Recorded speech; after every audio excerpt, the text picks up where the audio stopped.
And I also have had some friends that have had service dogs. And so I have had some really good examples of the good side of what this is intended to be, right?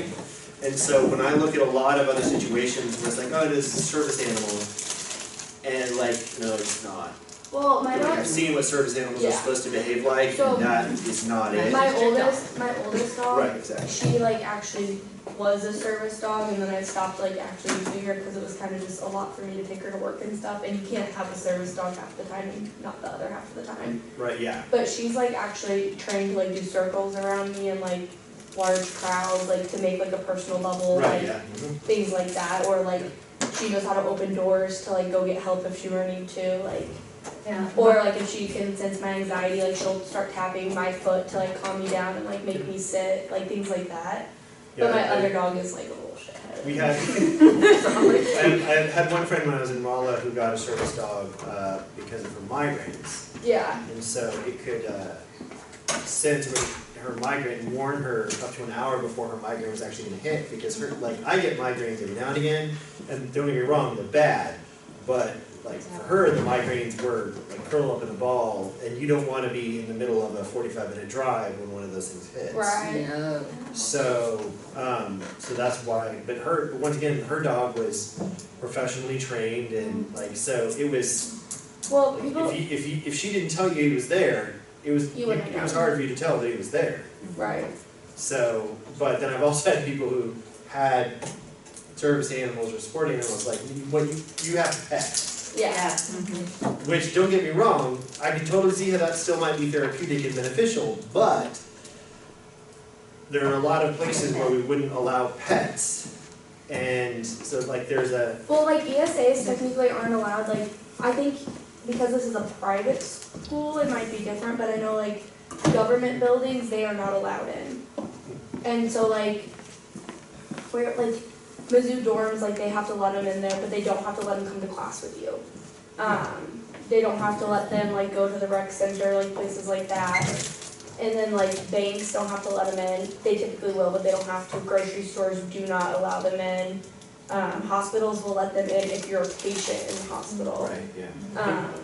So I mean, it's like more regulated than people know. Donating the food. I think service animals are allowed on CCO. Service animals, Service but animals not are emotional different than support emotional animals. support animals. But see, that's I why couldn't, because Typically, clothing stores, everything, they don't allow. because of all the, Whole stuff. so the ADA and all I don't those think that they can coming actually about. discriminate against that because they're not a government building though. So you can say no if it causes an undue hardship. Yes. Yeah. So like if we've had people who want to bring their cat, and we're like, no, it's too high of an allergy and people in your area are allergic, and so. For where? Cats. For where though? Where I work, Where do you work? not Veterans United. So is that like for housing though? Yeah, so we do mortgages, but causing an undue hardship like at the work too. So if there's employees who are like, I'm really, really allergic to cats, so I can't work if they bring their cat here. Oh, So okay. you can classify I thought you that. meant for like living. Oh, yeah, no. I was gonna say you can't deny them for a living Mhm. unless the only way they can be denied for living is if it's like a landlord that lives in the house Yeah. and only rents to one other person. They can deny it, but if they rent to more than one person in like a apartment complex setting, then they can't deny them. Well, it's the same with flying, like they can't deny them They can't deny what? with flying. Oh yeah, with flying at Yeah. hotels, yeah. Right. And the problem with that, with allergens, is that like you might need your cat in order to fly, but there could I also need be to be able to someone. breathe. There could Right. also be someone on the flight Or that see. Yeah. might go But in Because I'm there. allergic. Isn't that's also Me why you're too. supposed to like Like, list my those eyes things well shut, when you're about to breathe. fly, like you're supposed to say like I am allergic to this and this because of those things, but people don't. Right. So it's a matter of just attempting to accommodate everyone as best as possible. Which is hard, right? Right. I'm just ready for the first person who brings their miniature horse on a flight. Right, that's funny. Didn't somebody try to take like A peacock. a peacock, that's Yeah, what it there's was. also like snakes, Like, Because those we really people, want those snakes are on people planes. who We are have like lions. just trying to Although get around like it. Like that's not. snakes are hypoallergenic. I don't know why. Like that gets into the whole phobia of things, and not in a Oh, like the first few minutes of it. Look at you. Good thing we're not allergic to dogs, I don't think I I didn't do, are you?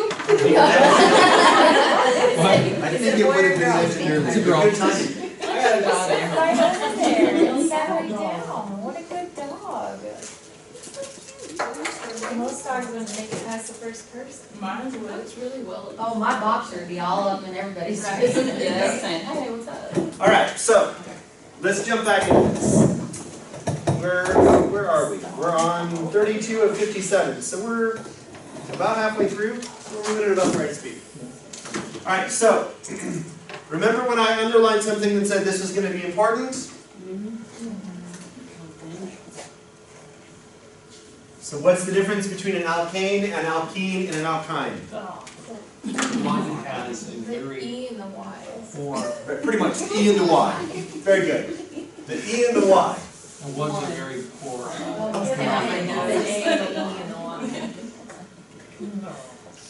don't even know if I recognize that. Keynesian. Oh, Keynesian. Okay. Cane, alkane, I see. We can have a conversation about that later. So, ethylene, but you'll note the prefix is still the same, right? Ethylene or ethane, right? We talked about before, was an alkane with 2 carbon. Ethylene is still a hydrocarbon with 2 carbons, right? So the prefix is the same, tells you how many carbons are in it, but the fact that it's ethene, otherwise known as acetylene as a common name, tells you that it has not single bonds in it, but in the case that the YNE tells you that it's a triple bond. So what does that leave our ENE to mean? Double bonds, right? So, ethylene here is a very small carbon molecule, and we use it in welding, and it reacts with temperatures to produce flames over 3,300 degrees Celsius. So this tiny little molecule, because of that triple bond, is holding a buttload of energy. Technical term. So, this is what we use in like welding and also in cutting torches, where you have a fire that is hot enough to melt metal to cut through it because of the burning of acetylene. So let's learn about alkenes and alkynes, shall we? These are families of hydrocarbons that have double and triple bonds, respectively, for the ene and ynes. They are therefore, by definition, unsaturated, because there is room for more hydrogen there. Any double bond means that a carbon is holding on to a carbon not just once, but twice, which means that one of those hands could be used to hold on to a hydrogen instead without breaking the backbone of that hydrocarbon, which means it is unsaturated. They do not have the maximum number of hydrogen atoms for a for an organic molecule, a hydrocarbon. I keep wanting to say carbohydrate, that's something else.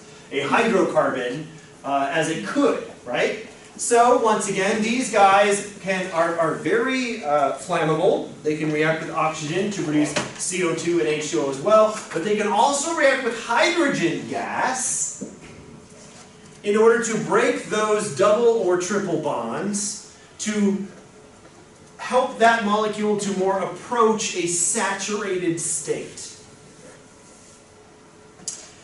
Acetylene, as a 2-carbon molecule, has a lot more energy when it's burned than ethane, even though they're both 2-carbon molecules.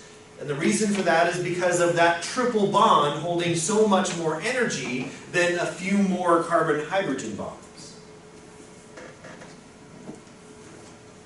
So, let's talk about identifying them.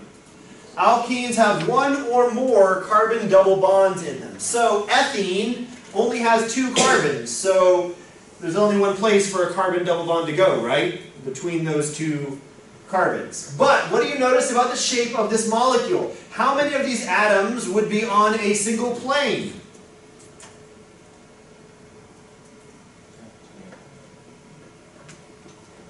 All of them. Because remember when we learned about the shapes of molecules, when we throw in that double bond, That double bond means that we now have a 120-degree bond angle between all of these bonds. But it also means that we are now occupying the same plane. None of these bonds are coming away from or towards us on this plane. A single double bond between these two carbons means that all of these guys are on the same plane.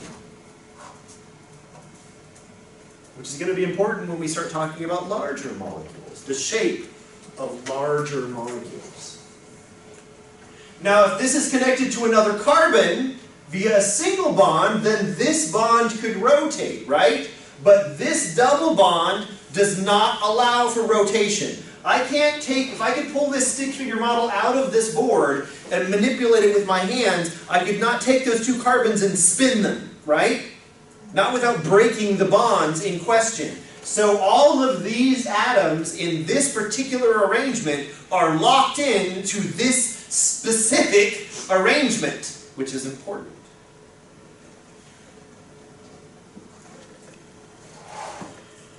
Ethene, the molecule we're talking about here, a double carbon molecule with a double bond between the two of them, this is actually a plant hormone. We can use it to ripen the fruits like bananas. It also accelerates the breakdown in plants that causes flowers to wilt or leaves to fall from trees. Did you know that plants had hormones? One of the huge contributions to the American or even just worldwide food distribution system with respect to some of the food that we have is things like bananas. We get bananas, and also another one that you guys would run into very commonly would be tomatoes. There's a reason why organic tomatoes or tomatoes that you get from a farmer's market are going to taste a little bit different than the ripened tomatoes that you buy from Walmart or a lot of other food distribution centers. And that's because those tomatoes, many of them, have been bred so that they don't react or produce ethylene as a plant hormone. And so what you get is a whole bunch of green tomatoes on the vine.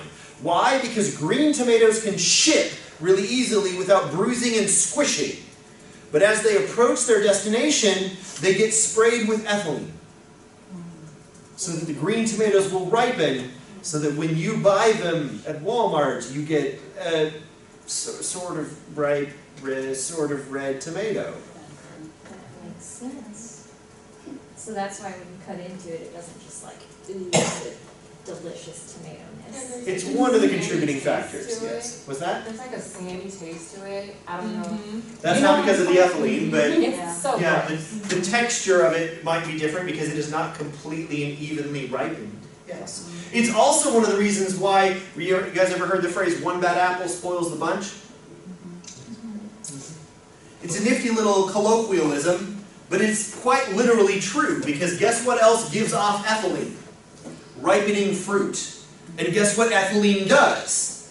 Ripens fruit. And so the phrase comes from, if you had a bushel of apples or a basket of apples, if you were transporting them any length of distance, like say on horseback buggy from where you're getting them to where you're trying to sell them, if you weren't careful about what apples you put in your bushel by the time you got there, that whole bushel would be rotted. Because the one apple that was over-ripened in that bushel would be releasing ethylene, which the rest of the apples would be responding to and ripening as you traveled. But if you managed to get a bushel without an over-ripened apple, where none of them are releasing a lot of ethylene, then you could get them all to market and sell them all nice and proper-like. Okay, so wouldn't that mess with everything? Because our bodies don't make cellulose. We have to get it from the plant to break down the plant within our body. No, we don't use ethylene to break down cellulose. No. Ethylene is a hormone that causes the plant to start breaking But down doesn't cellulose. that mess with their cellulose? Mhm. So wouldn't that affect us? No. Because we are not affected by ethylene as a gas, as a hormone. Well, yeah. We don't respond to it. And if anything, It's the thing that makes like the reason that an overripened apple is like super squishy, and the reason that an overripened banana is like super squishy is because the cellulose has been unbroken down. Yeah. Which theoretically would mean it would actually potentially have more nutrition for us, because now more of that sugar is available, but sort of, instead of being locked away as cellulose. The problem is that doesn't actually happen because we can't digest cellulose, period. And so what you would have to do is not turn the apple into a kind of brown gooey-ish apple, not turn the banana into kind of the overripened, perfect for banana bread banana. You'd need to turn it into a But we have to have the cellulose to break down plant fibers within our system. No, we don't break down plant fibers within our system. They don't get broken down. They go But through our cellulose, system. we get cellulose by chewing the plant and Yes. breaking the cell wall. But we don't absorb it. No, we don't absorb it, it goes right through. Right, it goes right through. So, But it's we- still important for our digestion. yes, because our digestive system evolved under the assumption and in an environment where we ate a lot of cellulosic foods. Yes. But, yes, chewing it, what we do when we masticate, is we break open those cell walls to get access to the nutrients inside, which is why fire there's this raw vegetable thing, which I don't mean to bash the whole thing, because there are some benefits, especially in modern society, of eating raw vegetables. But there's no benefit if we haven't broke. Right, but the thing is that you still, if you're going to eat a raw vegetable, you are not going to get the full nutritional value out of that vegetable unless you mechanically or chemically break down that thing. And so if you're going to take a raw carrot and chew it, you gotta really chew it, or a lot of it's just gonna whoop right through and you're getting nothing out of it. You ever heard of cows chewing their cud? That's Right. exactly what they're doing. They're chewing and chewing and chewing and chewing. Except that cows also have the added benefit of bacteria that can digest Yes. cellulose. And And we several don't. We are not pre nor post gastric cellulosic digesters. So cellulose in us is just fiber. The breakdown of cellulose in plants that it's describing here is the thing that lets the leaves fall. It's the thing that lets the fruit fall. If you try in the spring, if you try and pull a leaf off a tree, that tree does not want to let go. But if you wait until they're nice and orange and red in the fall, you try and tug on those leaves and you will find that they will come off a heck of a lot easier. And that's because that tree is already going through the hormonal changes of sealing off, breaking down, and literally getting ready to let go of this organ, if you will, that it's about to lose. And that is controlled in response to ethylene, a simple two-carbon molecule that plants make and react to as a hormone in the same way that you make and react to estrogen, testosterone, hormones. But this is a chemistry class, so let's move on. We can talk about hormones literally all week. That's what happens when you have an instructor that's both a biologist and a chemist. Like, this is all the same stuff, and I like it all. We can just talk about it all. Thus, using the slides to keep me on topic. I didn't get to your question. What was your question? I looked it up and it was pretty much the same thing. Like when I was younger, somebody told me like don't store like potatoes with onions, or do store potatoes with onions and keep your hands away from certain things. Yeah. Just because certain fruits ripen faster because of ethylene or whatever. Mm-hmm. Yep, exactly. That's why the green bags, they're permeable to ethylene. Yes. But why? Yeah. Why they're not solid sealed plastic bags? Yes. Mm-hmm. So that we can package them, but still spray them with the hormones so that they will respond to it and ripen and therefore be saleable. Well, also so that the ethylene doesn't accumulate, get off gases. True. And That's true. doesn't Yeah. over-ripen. If you trap it in a container with just itself, it's Then gonna. everything would over-ripen really, really fast. That's true too. All right. So that was ethylene. Here is ethylene. Alkene. Here's ethene. C2H3, ethylene. We have down here ethylene, alkyne, ethylene, alkyne, alkenes, alkynes, ethylene. Instead of carbon with a double bond, it's carbon with a triple bond. Ethyl line, difficult to say, which is why the common name for it is acetylene. So the En is a double bond, the Yn is a triple bond. So how do you know the difference between, if you're looking at an alkane, alkene, or alkyne? Is it all single bonds? Are there double bonds? Are there triple bonds? And yes, this does lead to the question of what if there's more than one of total, like yes, and it gets really complicated. And we're not going to get that complicated. But having a basic understanding of nomenclature is something that we do want and need for this course. Once again, how many of these atoms are in a single plane? All of them. How many of these atoms are in a straight line? All of them. So we can actually get hydrocarbons that come in a straight line. It's just really hard. Because this is a really energetic bond right here. This is not an exceptionally common bond. So you're not going to find hydrocarbons where they have a whole bunch of triple bonds coming in lines.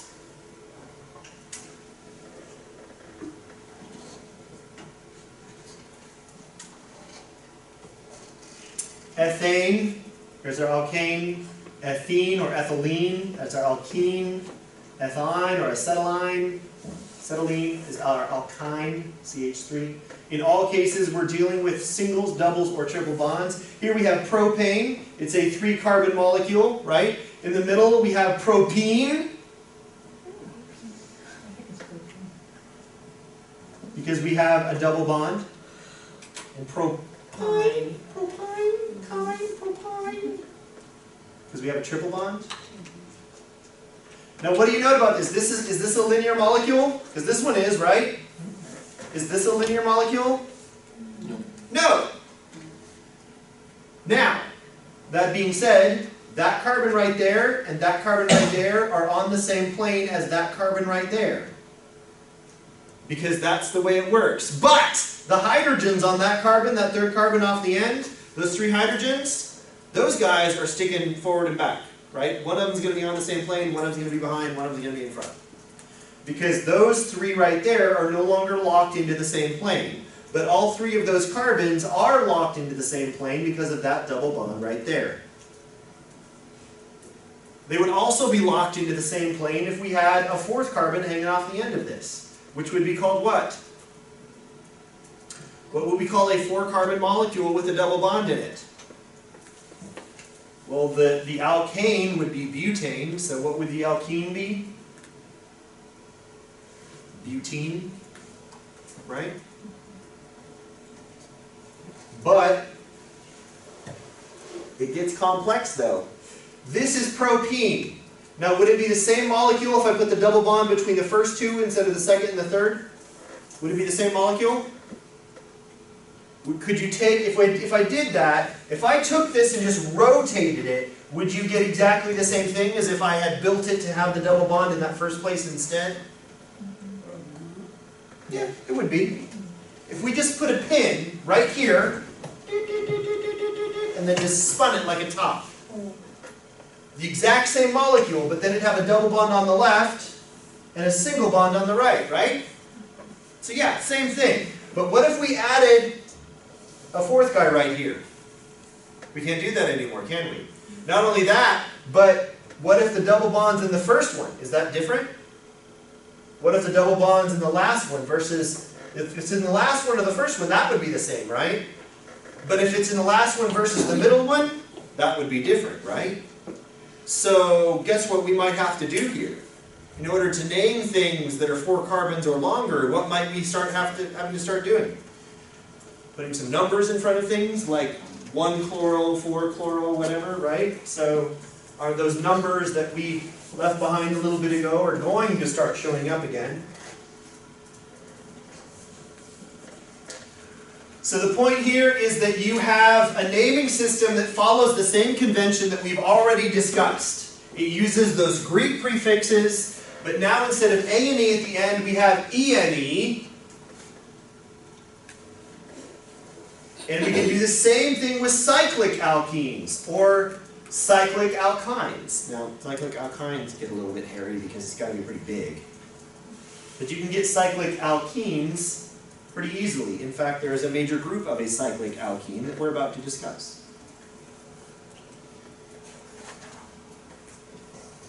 So when you name alkenes, you're going to start, especially cyclic alkenes, you're going to start where the number one carbon is one of those bonds. One of the carbons involved in the double bond. Because we could start anywhere, right? There's 5 carbons in this ring, right? 1, 2, 3, 4, 5. 5 carbons in this ring. 6 carbons total, but one of them is a methyl group hanging off the ring, right? So we're not going to worry about that right off the bat. So this is pentene. 5 carbons, and it's got a double bond in it. Now we can just call it pentene if there's only one double bond, because we know that there's one double bond because of the E and E at the end, right? But if we stick that methyl group on the 3rd carbon versus the 4th carbon, is that going to be different? Yes. Now what if we stuck it on the 5th carbon? Would that be different? If I draw a line like this, and just spin this molecule, where would that leave that CH3? It'd leave it hanging off of what looks like the 5th one, right?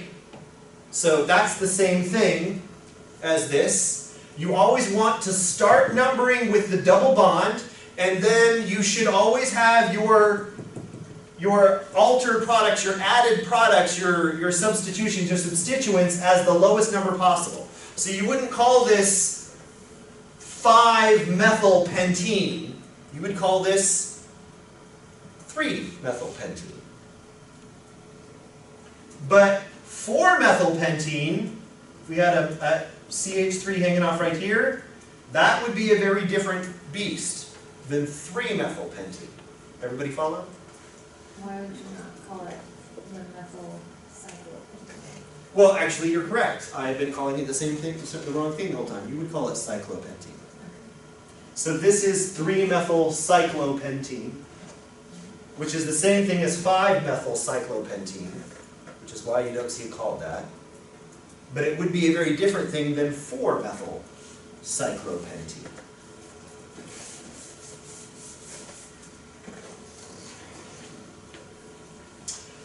If possible, when you number these things in a cyclo molecule, you're going to put the number 1 and number 2 carbons are going to be involved in that double bond.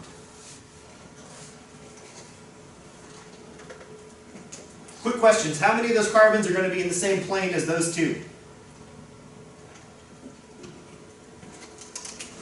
This double bond locks these guys into a plane, right? But it also locks this bond into a plane and that bond into a plane.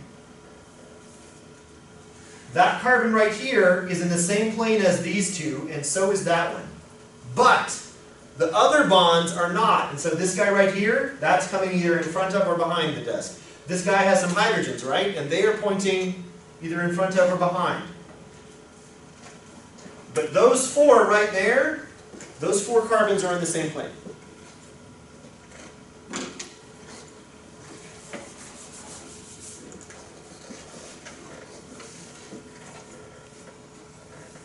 And because of those guys being locked like that, so that you can't just twist them, this is what leads to cis-trans isomers. Now that locking isn't just in a cyclic molecule. A cyclic molecule does lock it so that you can't twist. But even in a linear molecule, the ones that are right next to and directly connected to that double bond, those are also locked because they can't twist because of that double bond. And so the question then becomes, so 2 of them are involved between the 2 carbons, but each one of those carbons also has 2 other bonds, right? And so the question is, when you're talking about those other things, do they occupy the same side or the opposite side? And if they occupy the same side, we call them cis. If you occupy the opposite side, we call them trans. Which is why when the discussion about cis heteronormativity came up, the first thought I had was, stop using my science terms, because you're using them wrong. Because what does cis mean in the LGBTQ variety? If you're a cis male, then who are you interested in? Other males? Because cis means same. No, if you're a cis male, you're interested in females. But what do we call someone who's a male interested in males? Well, a male interested in males who's also, this gets complicated. Who recognizes as a girl. Right. Right. There we go. This is add a few other qualifiers in there. We call that trans. But once again, this is like the same rant as why do we call organic food organic? If it's food, it's organic. This is organic chemistry. If it's food, it's organic. But I understand that common society uses these terms in matters with different definitions, and I can accept that. It just peeves me a bit. Just pick some different terms, and I'd be fine with it. Instead of trans, call them cis. Right, or just use it in a way that does actually match the way chemists do. But point is that chemists have been doing this for a really long time. Don't take our terms and then use them differently. Anyway, it's a stupid pet peeve. Because everybody in the common colloquial understanding will know what cis and trans means. In chemistry, please realize, they mean something slightly different. In the upper orientation, the thumbs are both pointing to the same side of what? There's a reason why they're using two fingers in this point. What do these two fingers represent? The double bond. So, the cis thumbs means they're pointing to the same side of that double bond.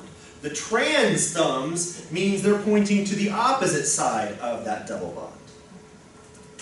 But what are we talking about pointing here? Well, whatever the thing is we're talking about, of course.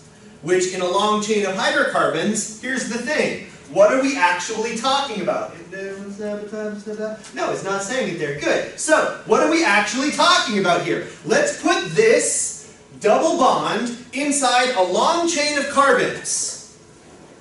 Right in the middle. If we're in the middle of a long chain of carbons, we've got our double bond here, right? That's either cis or trans. But each one of these carbons that is represented by the center of my hands, each one of those carbons, if it's in a long chain of carbon, is by definition also holding on to another carbon, right? And what's the other guy? Well, if it's a pure hydrocarbon, it's a hydrogen. Right? So the question is, are the hydrogens cis or trans?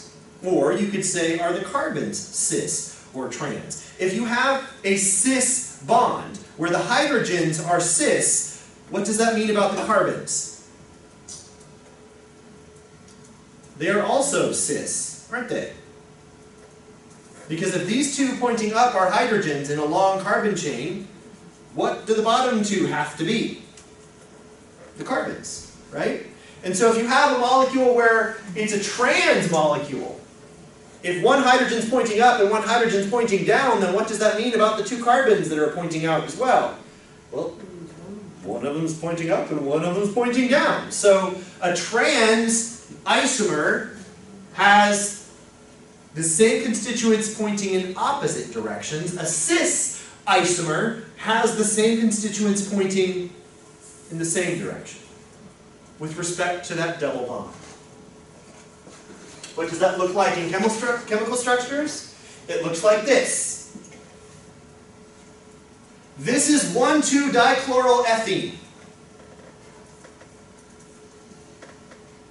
Why would we need to name it that? Why couldn't we call it dichloroethene? The ethene tells you there's how many carbons? 2, right? The ENE at the end tells you there's a double bond, right? Dichloro would tell you that there are 2 chlorines, right? But how many places are there for those 2 chlorines to go? 2 for each carbon. Because that chlorine could go here or here. How would it be different if it was 1,1-dichloroethene? It would be exactly the same chemical formula, except that 1,1-dichloroethene would have this chlorine over here. And then we're not worried about cis or trans anymore because they're both on the same carbon. They're both on the same side of that double bond. They're not even involved in the double bond at that point, right? But a 1,2-dichloral tells you that there's a chlorine on the first one and on the second one. So now we need to know. That set of atoms are locked in place. So are those 2 chlorines on the same side? Making them a cis, like this, cis 1,2-dichloroethene? Or are those 2 chlorines on the opposite side, therefore trans 1,2-dichloroethene? Those are 2 very different molecules, even though their chemical formula is exactly the same. But if I were to ask you to draw, which we've already discussed how that's not very likely on a test, right? If I were to ask you to draw dichloroethylene, you should think that there's something wrong with that question, because there's a lot of different ways to put those chlorines, right? But if I called it cis 1,2-dichloroethylene, that tells you those 2 chlorines are on opposite sides of that double bond, but they are on the same side with respect to what direction they're pointing, right? Versus a trans 1,2-dichloroethylene, that has, once again, a chlorine on both carbons, but they are now opposite each other, on opposite sides, as far as which direction they point, right?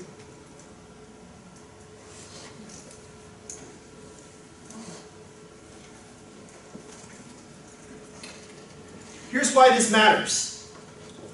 Cis-trans isomers can have very different physical and chemical properties.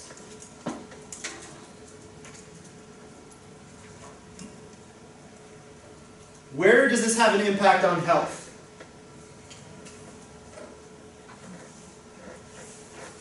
The answer is not on this slide, even though I advanced to it. But where does this have an impact on health? Where have you heard of cis or trans being important for your health, for your diet?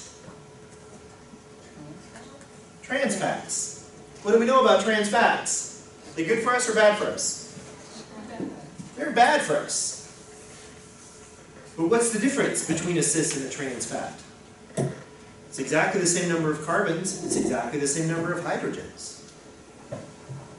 Where do we worry about trans fats? I'll give you a hint. KFC, Hardee's, a lot of these fast food chains, they made a big deal of going trans fat free. Because they don't work with animal fats in their cooking, they work with plant fats in their cooking. Well, plant fats work pretty well because they're a lot cheaper to get than animal fats, but if we want to make solids out of them like butters, we have to hydrogenate them. Well, that hydrogenation process can sometimes not work entirely efficiently, and it can create a trans fat instead. So, if you look at this, if we look at this cis-2-butene, right, versus this trans-2-butene, if this was a single bond instead of a double bond, if this was butane instead of butene, would it have a different shape than this, or would it be the same as this? It would be pretty much the same. The bond angles would be different. It could just rotate. But it could rotate, right? But it could also stay in a relatively bent but linear orientation. Can this bond rotate? No. No. Which means that these 2 guys here are always going to be in a cis molecule on the same side, right? These 2 guys down here are always going to be opposite each other, right? Well, the reason why fats are solid at room temperature is because they stack nice and neat on top of each other without falling apart as they begin to stack. When you look at unsaturated fatty acids that are trans like this, they will still take that nice, neat diagonal line, which means they will still stack even though they have a double bond. They will stack just like a saturated fatty acid would, even though they have a double bond.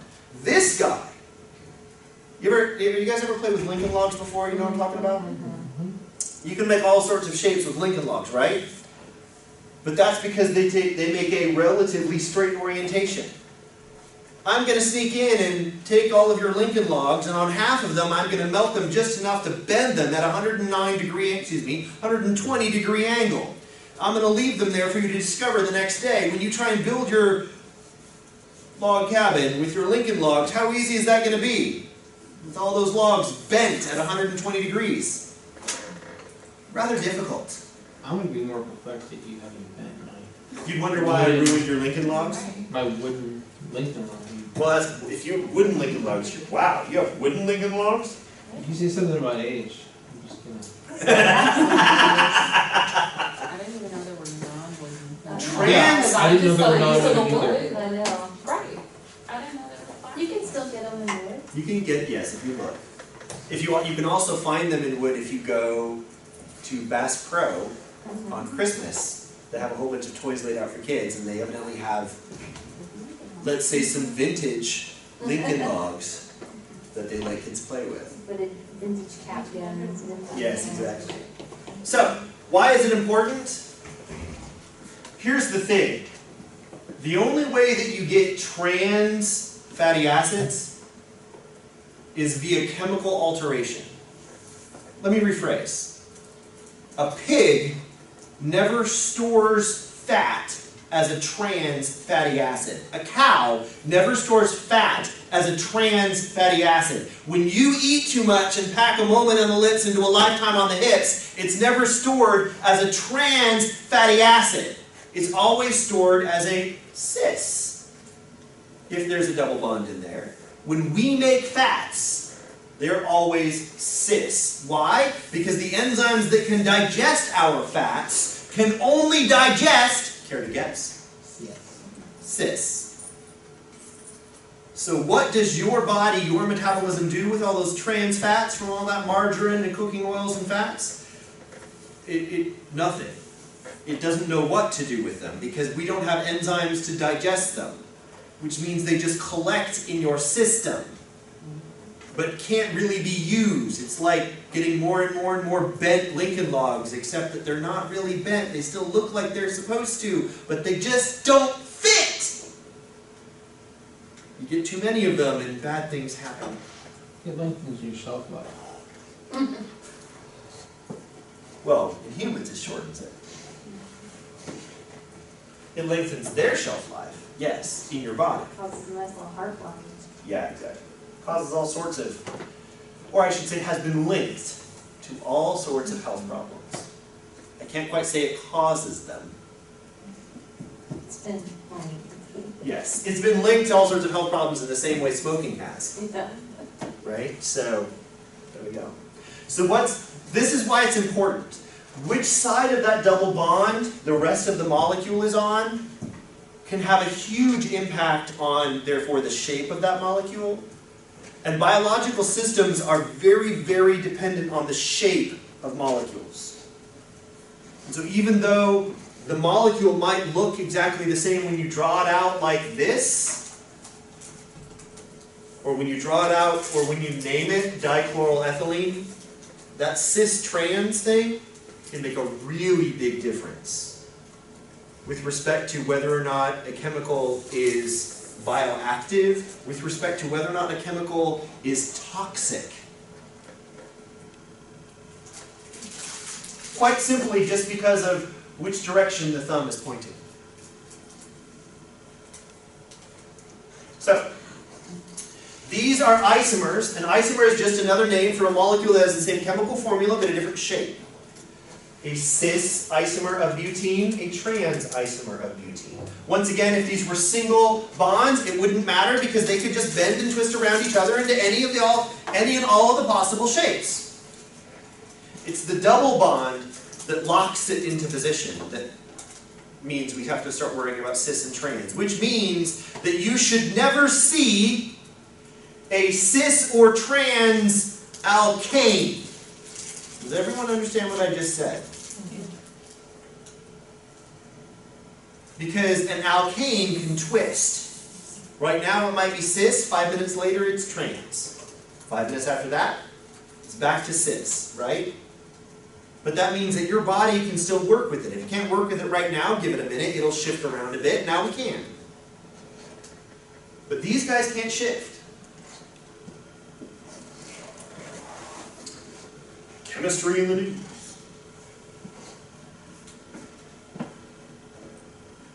Insects, especially, are known for using pheromones.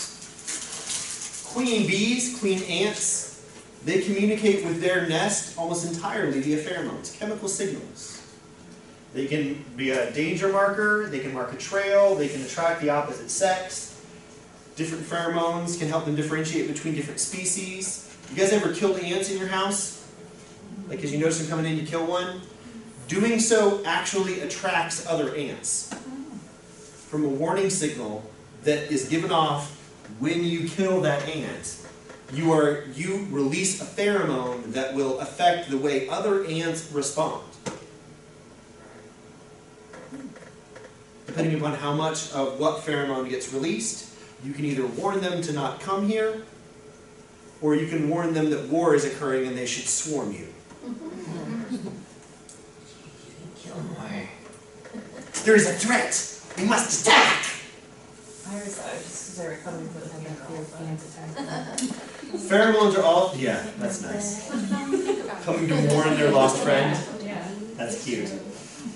There's also the thing from A Bug's Life. Yeah. I brought this up, where they're all walking in line and then somebody comes over and does something and like, I don't know where to go! That's a real thing too, because as the ants that are actually exploring, they leave behind a trail of pheromones, and if they find something, when they take it back to the nest, the other ants will follow that trail, which is why the ants will not go, there's food over there, let's walk straight to it. They'll go to get to the food, because that was how the guy found it. You can screw with them and get them to go in a circle. Yeah, yes, which is exactly what that joke from A Bug's Life was all about. It's like messing with the ants because they freak out about not knowing where to go. They follow the chemical trail. It's all pheromones. Different pheromones are biological molecules.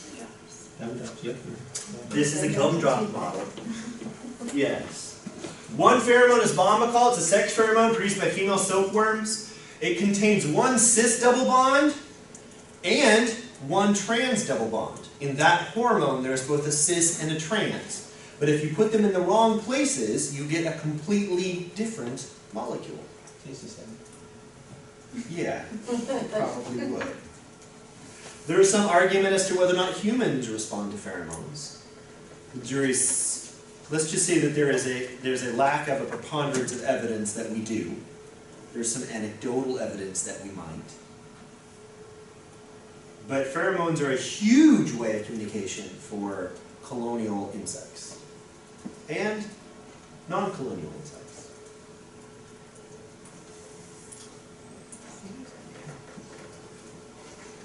One, two, cis, dibromoethylene. Right? This is trans. Here's your double bond. Our bromines are on the opposite sides. One, or trans, 1,2 dibromoethylene. So one of the bros used to be a female. Yeah.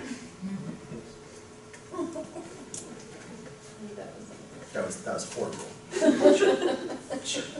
Let's roll with it.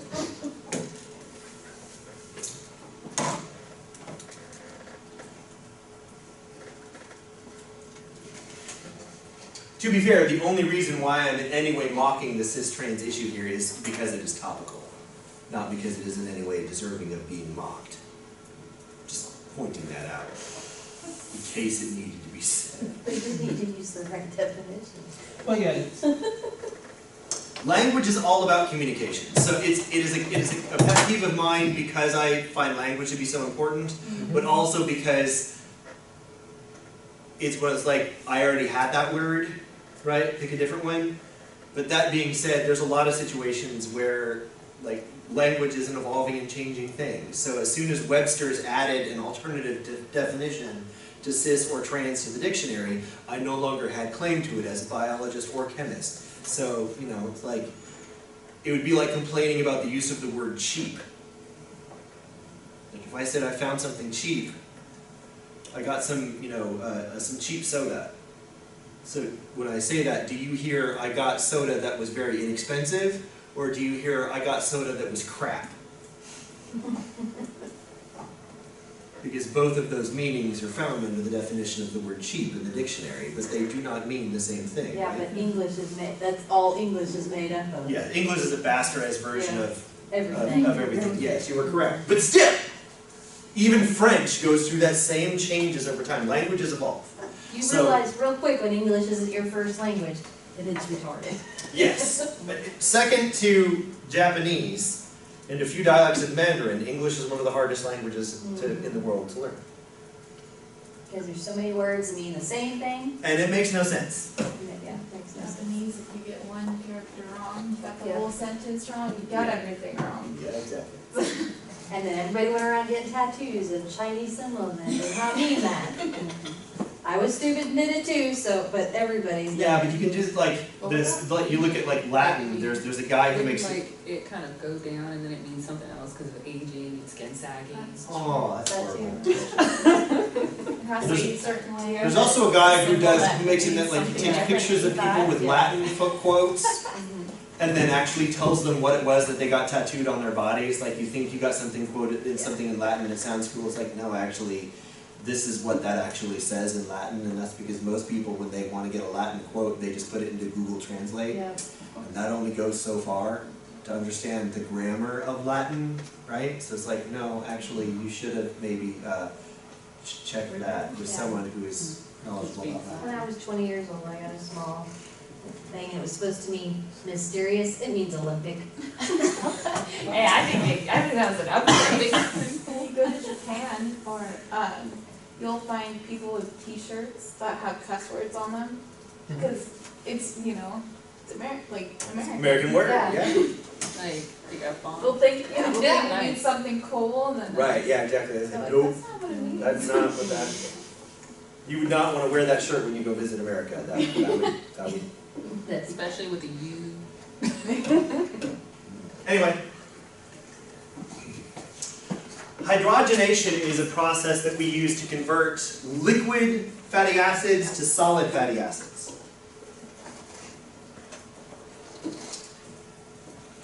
And it doesn't always work right.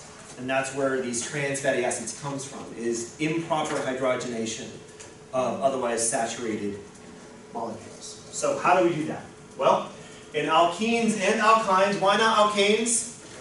Because alkanes by definition are already saturated, right? So in an alkene or alkyne, you can break that double triple bond by reacting with hydrogen. You increase the hydrogen gas pressure in solution, and you have some hydrogen ions around to help out, and you can break down that double bond, therefore forming a presumably less unsaturated or more saturated, possibly even a completely saturated thing. Animal fats are saturated and therefore they stack nice and neat, therefore they are more likely to be solids at room temperature, even if they have the same number of carbons. Plant fats tend to be unsaturated, which means they don't stack very well, which means they tend to be oils, i.e. liquids, at room temperature. Thing is, it's a heck of a lot cheaper to get corn oil than it is to get pig fat. Gotta feed pigs a lot of corn to get pig fat, when you could just get corn oil, or canola oil, or whatever saffron oil is. Just olive oil, right? It's a lot easier to get oils from plants. Problem is, they're oils. And I'm like one of these butter snobs. Like, I've gone to some nice restaurants, like, oh, here's some new rub samples, and we'll give you a little tray with some olive oil in it, and some vinegar and some spices, and you're supposed to dip it. And I'm like, that is gross.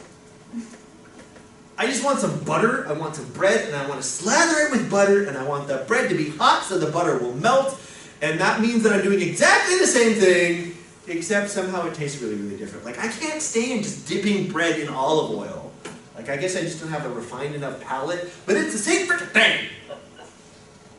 It tastes really good. Yeah.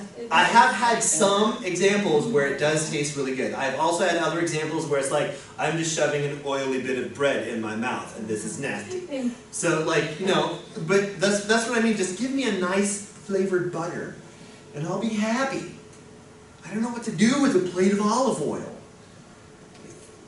How long am I supposed to hold it in here? It's like, just, is that enough? Is that too much? I don't get.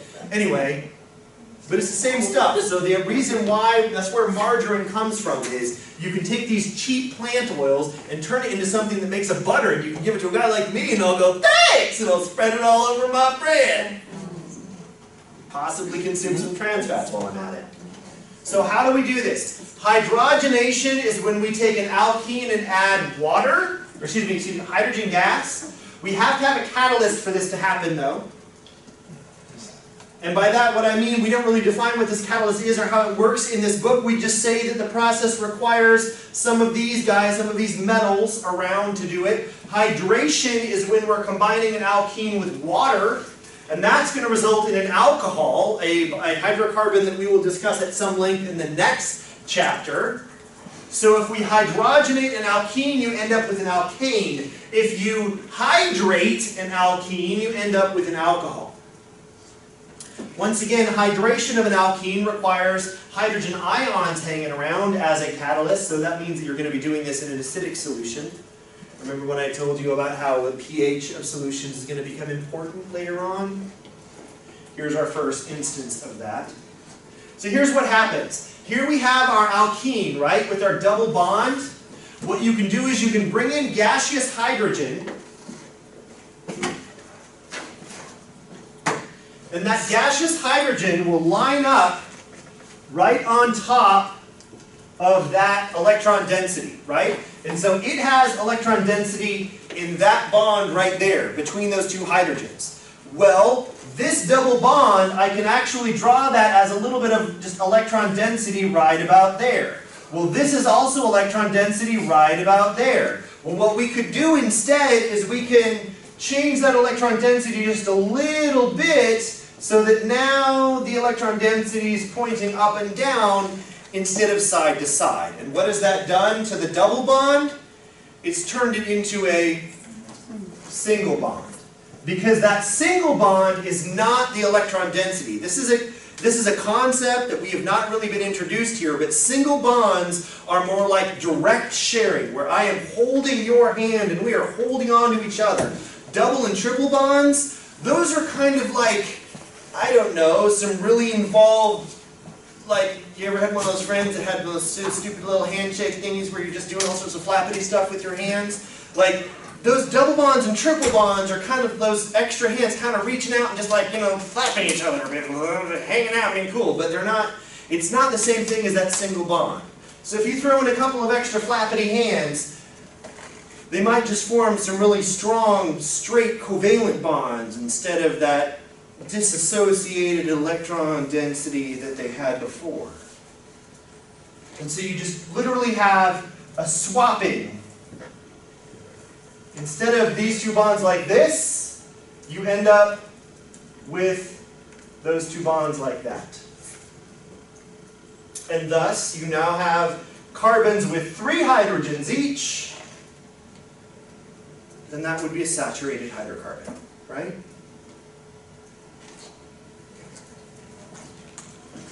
Now, this doesn't happen just because hydrogen and alkenes hang out with each other. We need a metal catalyst, which is why we draw this on top of the arrow. This reaction only happens if there's a lead ion around to kind of chaperone this. Because normally those hydrogen ions, they kind of like holding hands with each other. And even if those extra hands are just pulling one of those weird slappity things out in space, they're already doing that and they're comfortable doing that. But if you get somebody like lead to come around, this guy with a whole bunch of electrons, because he's a nice big fat metal ion, he can come in and just kind of shove himself into the middle of all of this flapping around, and then they can reorganize where those electrons settle down, and you end up with single bonds instead of a double bond. But just shoving hydrogen around a double bond is not going to automatically break it. You need something to encourage those bonds to reorganize. But here's the point. We have not defined what a catalyst is yet in this book, in this class. Do we know what a catalyst is? It is something that takes part in the reaction but is not used up in the reaction. So we could also draw this in a slightly different way. We could draw, instead of having it on top of the arrow, we could have a plus PD over here on the left, but it's not used up, so what do we need over here on the right? Plus PD over here on the right too. So the way we shorthand that to show that it's a catalyst that's not changed or used up in this reaction is we put it on top of the arrow. It tells us that it has to be there, but it tells us that we don't have to keep adding more. It's not part of balancing the equation. As long as it's there, this will just go. Catalysts are frequently required for reactions to happen, but they are not used up as the reaction progresses. It's like the cutting board you use in your kitchen. You don't take your onion, chop up the onion, and then throw the whole thing, cutting board and all, into your sauce. Just the onion goes in the sauce. The board remains relatively unchanged, right?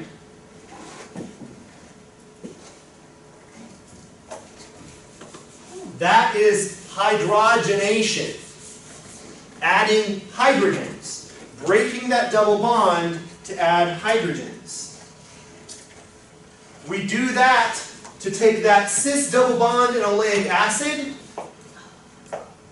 and turn it into a single bond called stearic acid. Now, if we actually counted the number of carbons in these two fatty acids, they would be the same. We're not changing the chemical structure of this other than adding a couple of hydrogens. But we are changing the chemical properties of these acids, because olive oil is what at room temperature? It's liquid. But stearic acid,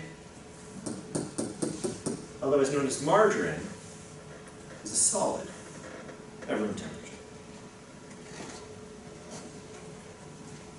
And we do this once again because it's cheaper to get plant oils and hydrogenate them than it is to get fat from animals. Plus there's that whole animal fat's bad for you thing. Here's the thing about animal fat is bad for you. I'm not saying that that's not true, because if you cook with lard, have you ever had an apple pie made with actual lard? Mm-hmm.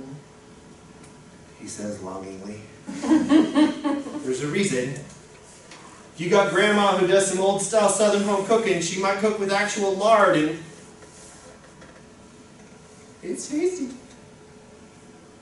And it's not bad for you. Very poorly done and very poorly interpreted studies in the early 70s. Even then, the point of lard is that it's coming from animal sources, and so you can get other things that come along with it depending upon how it is that it's processed.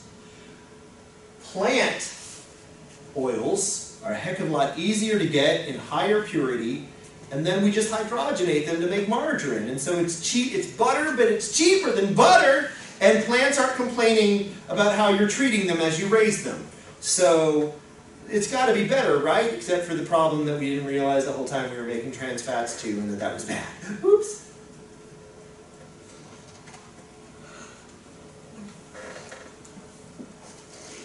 Alright, so what about hydration reactions? You can take those same alkenes and react them with water in an acidic environment, and you get exactly the same thing, except instead of that second hydrogen being involved in the slappity, hand grabby, transition-y thingy, you get that hydroxyl. So it's exactly the same type of reaction where we just put our hydrogen up here and our OH up here, and then we just kind of swap that bond. We break this bond here and break this bond here and reform single bonds between those two carbons, and now we have a single bonded alkene, but now it has a hydroxyl attached to it. We have a substituted functional group. And alkanes that have a hydroxyl have a special name. We call them alcohols. What would we call an alcohol with 2 carbons? Ethyl alcohol, otherwise known as ethanol, otherwise known as booze. The safe kind of booze. As opposed to methyl alcohol, which is the stuff that makes you go blind. Is that like moonshine? That sort of. That is moonshine made and purified inappropriately. Yes. Can have enough methyl alcohol in it to make you go blind. That is also why if you go to chemistry labs or buildings, you'll get 55-gallon drums of ethanol, but it's going to say denatured ethanol, which is to say they've added something to it to make you go blind. Don't drink that. It's not, no, don't do it. And moonshine doesn't have to be toxic, you just have to wash the radiator out that you're using in your distillery. Right. That's the problem. The reason moonshine, like, it makes you go blind is normal, any time that you're doing the process of distilling alcohol away from water, if you aren't careful about how you do it and the materials that you use to do it, you can get some impurities in there. And so when you're trying to make illegal booze in the backwater of wherever, because it's illegal to make booze during Prohibition, you aren't necessarily going to be using the best equipment, the best practices. You're just trying to make a lot of booze because people will pay you buttloads for it, because it's illegal.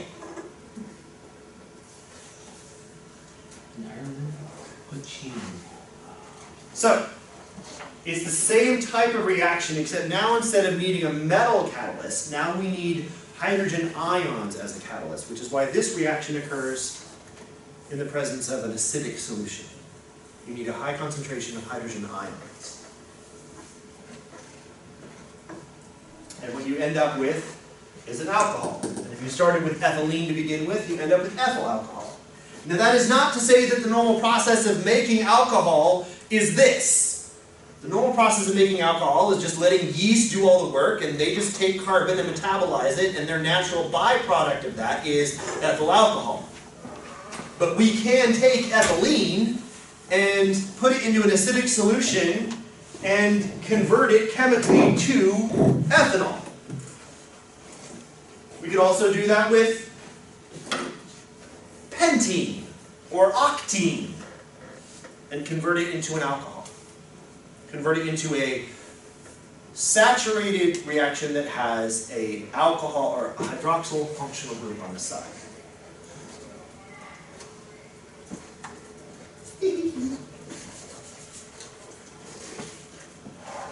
Okay. Do we have a name there? Just tell it here, or is in one of the later ones? Probably it's in one of the later ones. Remind me about naming or the order of alcohol reactions if we don't actually run into it by the time we're done. So, 11.8, aromatic hydrocarbons, aromatic compounds. 1825, Michael Faraday isolated a hydrocarbon called benzene.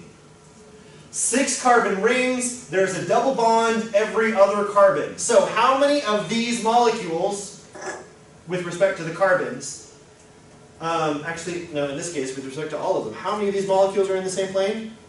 Well, all of them, right? Because that double bond locks these 2, right? But it also locks the 2 that are attached to this back carbon, which means it locks that one. Well, that means that one's in the same plane as this. But this one's double bonded to the next guy, which means that one's in the same plane as this. Well, that locks the one away from it, so that locks this guy in the same plane, but it's doubled. So this is all flat. This is flat. Every single one of these balls is in the same plane. It would sit on the top of your desk without anything pointing up or down.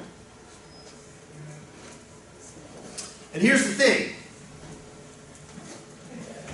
benzene can be drawn in a number of different ways. Like this with that ball and stick molecule. You could also draw it like this with the hydrogens attached and the double bonds illustrated there in the center. But here's the thing. You see this little arrow here? This is the one where it has the double bond, every other one starting in the upper left at about 11 o'clock, right? What's this one? Where's the double bond? Now it's out at 1 o'clock, right? It's still every other one, but it's the next one. And here's the reason why I'm telling you this. This did not happen because I just reached in, took this guy and went just a little bit and rotated it. That is not what this is illustrating. What this is illustrating is an interesting reality of organic chemistry. Remember that double bond where we're just doing that slappity thing? With the two hands for that double bond? Well, these guys, both of these carbons right here are doing that. Both of these carbons right here are doing it. So guess what? These two carbons, if they get a little too distracted, they could start slapping the other way. But that would leave the first guys without somebody to slap with. So they trade down. So what happens here is you get something like this. This isn't so much 3 double bonds and 3 single bonds. This is 6 carbons that are all kind of 1.5-ish bond. They're all locked in, but all those electrons are being shared all over the place here. Which is what that circle means. And then of course this one right here, where'd the hydrogens go? Remember when we draw those stick models, we don't always have to draw the hydrogens, right? If we don't say it's something else, you just assume that whatever's missing is what? Hydrogen.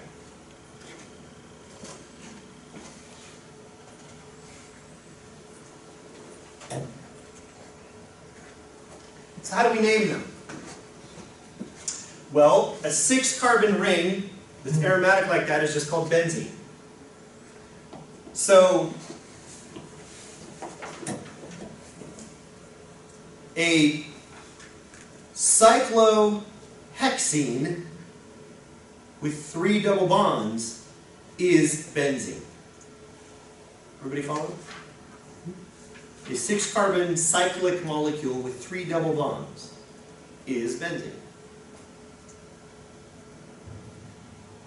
But then we could start modifying benzene. And that gives us all of these odd names, which are not intuitive. You just have to know them. Or, like anything else that you just have to know for this class, you just have to be able to what? Look them up. Right? Know where to look them up. So, toluene is a benzene ring where one of the hydrogens has been replaced with a methyl group. This is also toluene. How do I know? Because I have this line attached to to this ring of carbon, and I didn't write anything else. So what do we assume the end of that line is? Another carbon, and since we didn't label anything else there, what do we assume everything else is? Hydrogens. Right? So these two are exactly the same thing, just this is the lazy way. This is aniline, so it's a benzene ring with a single amine group, NH2. This is phenol, a benzene ring with an alcohol, with a hydroxyl group. This is an alcohol version of a benzene ring. We call it phenol. So how do we name these compounds? Well, we start with this. So what would you call this? It's a benzene ring, right? Because it's a specific type of cyclohexane with 3 dissociated double bonds, so that makes it benzene. But we have 1 chlorine, so what would we call it? Chlorobenzene. Why don't we call it 1 chlorobenzene? Well, because there's only 1 of them. If we stuck that on any of those, would it make any difference? No, because there's just 1. But what if there was 2? Now we need those numbers again. So 2 of them would be 1,2-chloro. Why not 3,4? Well, 3,4 would look exactly the same as this, but why call it 3,4 when you could just call it 1,2? Start with the first derivative and then count forward. So 1,2. But that is a very different beast than 1,3, right? Which would also therefore be a very different beast than 1,4. Why would you never see a 1,5? Because it's just 1,3. It's the same thing as 1,3, right? And we always want to use the lower numbers possible. So what's this first one? Well, it's a benzene ring with an amine group, so that means it's a aniline. So it's an aniline, and since that is a specifically named thing that makes it aniline, that means that the thing that makes it aniline is always the number 1 carbon. So 3-bromoaniline tells you everything you need to know, right? Here we have a bromine and a chlorine, but it's a phenol group. So we have our hydroxyl up here as our number 1, right? But you don't see a 1-hydroxy anywhere, do you? That's because a hydroxyhexane group like this is phenol, right? So that's the number 1. So the chlorine's at 2, bromine's at 4. Why does bromo come first? Why isn't it 2-chloral 4-bromo? Well, because when we name all those other things, we list them in order alphabetically, not necessarily numerically. This 2,6-dibromo 4-chlorotoluene. Once again, if I was going to ask you a question, please draw this, then that might seem daunting. But I'm not going to ask you to draw this because I don't want to grade that. This isn't an art class, it's a chemistry class. But I could very easily give you that molecule and then give you 4 whacked out versions of what you might call that and 1 more that's actually the real name. Please don't. That's much better than asking you to draw it, right? Still do that. What if we promise you that we learned it? Can we just do that? Can we just make a pact, like, Leave it all together. We can That's do a fun. handshake. That's we can do a secret crazy handshake. Come up with a flappity handshake thing. Yeah. We can call That's the it, flappity thing. That's all the flappity stuff. it's the bromo handshake. Right. It's the bromo. The dibromo hinge. Yeah, the dibromo handshake. Here's some common aromatic compounds. TNT 2,4,6-trinitrotoluene. The American West was conquered, You were gonna say built. Expanded. raped, thanks to trinitrotoluene. A highly energetic, explosive TNT. Most of those TNT sticks that they have, most of that TNT stick was just sawdust. It was filler. And TNT, like the episodes of Lost or whatever, where that one person, like, just somebody threw him a stick of TNT and they caught it, boom! It blew up. TNT, here's the thing about TNT. They would make it very, very carefully. It's what's nitroglycerin? Right, but here's, yeah, that nitroglycerin, that TNT, that trinitrotoluene, it doesn't stay in suspension very well, and so it would gravity, otherwise it would condense, it would sweat out, and so what you get is, instead of having this explosive that needs a real big energetic kick to it to get it going, i.e. fire coming in on that fuse, you could get one that if you just kind of shook it hard enough, it would go off. That's why old TNT is deadly TNT, where explosive storage compounds could just go off because old TNT, the tiniest little shake, kick from a horse, whatever, and that whole thing goes sky high. These for like railroad expansion, cutting through Right. works and whatnot. Blowing up mountains. Well, they store it in cool caverns that have already been blown out, but it would still sweat, and so you could run your finger up along the side and Flick flick it. it, and when it hits the wall, the nitroglycerin would explode. I just That's- think of the that- road runner every time. Right. That's fun. Acetaminophen is another, hexane is another, Yeah. That this is based off of toluene here. or no phenol group. Here's our phenol group here with a, well, that's actually gets named, because here's a phenol group down here, and here's our aniline group up here, so. But acetaminophen is a highly modified aromatic hydrocarbon.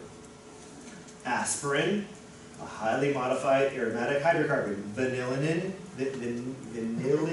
highly modified aromatic hydrocarbon. What's aromatic mean? It binds with receptors that unit. More than just that. Aromatic actually is its tendency to become aerosoled, to evaporate, easily evaporatable. We have that at the very beginning of this, aromatic compounds. 6 carbons, flat ring structure, skeletal form. No, they don't really add it to this, but it's easily aerosoled, which is why most of the things that we smell are aromatic compounds. Was that the first Nobel Prize? I don't know. TNT was one, yeah, TNT was a Nobel Prize. I do believe that is true. I don't know if it's the first one. But no, actually, I think you might be right, because it was the money from the sale of TNT that actually funds all the rest of, that funded the bank account that funds the rest of the Nobel Prizes. So, anyway, most of the reason we call them aromatic compounds, but like aroma, we smell them because they can become aerosoled, and we have receptors in our noses to detect them.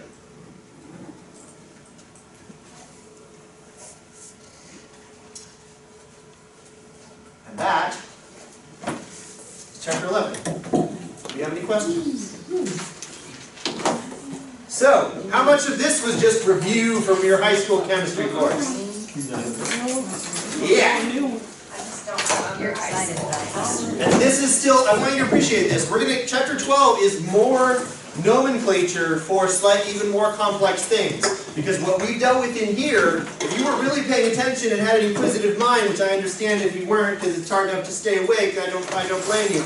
But still, there should have been some moments in there where you might have been like, well, if that's what you call this thing, what if we did this thing into it? What would you call that? Like, yeah, there's some things we didn't talk about. We're going to keep things kind of simple, because this is not supposed to be a really in-depth organic chemistry course. But I do hope that you learn enough that if you decide to go take one, you're not going to be lost on day one, right? So, there you go. I'm very curious. Thank you. You said that in the Remember what's due before class on Thursday? homework. Homework, thank you. So it has STP at 0 centigrade and 716.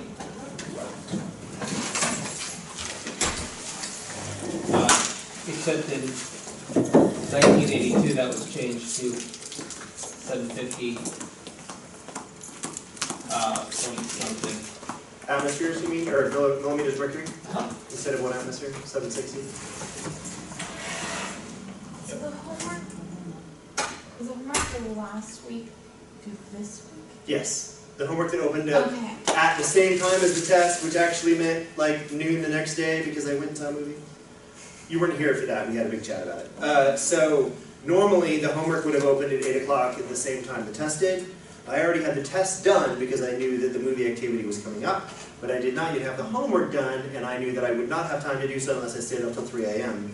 So I just did it Friday morning instead, and it went live about noon. But so yes, every Friday morning-ish, another homework will open up, and it'll be due before class the following.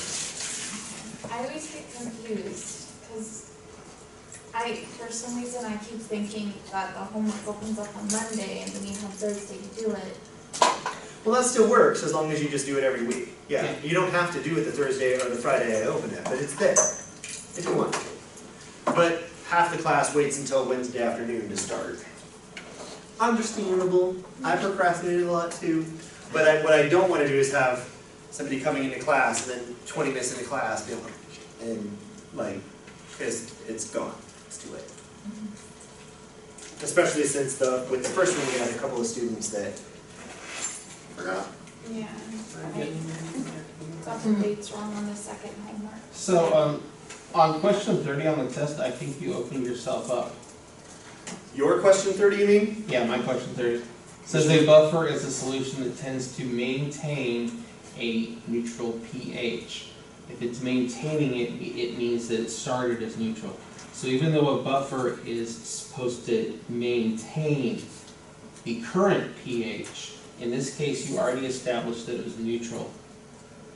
So a buffer as a solution would maintain the neutral pH.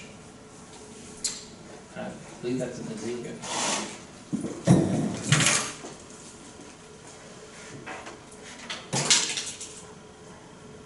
What's the solution that maintains a neutral pH?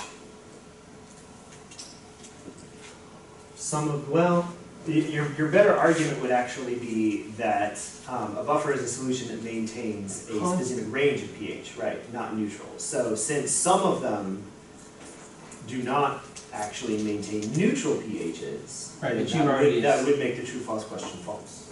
But you've already established that the current pH of the solution is. No, I didn't. Uh-huh. You can't maintain a neutral pH unless you start with a neutral pH. And that's what makes it false. But you pick true, which isn't true. So, all right, so here's the thing. A buffer is a solution that tends to maintain a neutral pH, okay? Are there buffers that maintain pHs other than neutral pHs? Yes. Then that statement is false. In this case, a buffer in a solution that tends to maintain a neutral pH. No, not in a solution, is a solution. That means that buffer is, like the term buffer, Right. So only describes something that maintains neutral pH, and that's not true. So a buffer for something with a neutral pH. But that, it didn't say a buffer for a neutral pH, it says a buffer. Uh-huh. And since there are buffers that don't maintain neutral pHs, that makes that statement false. Well, then it wouldn't be a buffer. Yes, it would. No, it would be a buffer for some other solution. But it would still be a buffer. Right, but it wouldn't be a buffer appropriate to.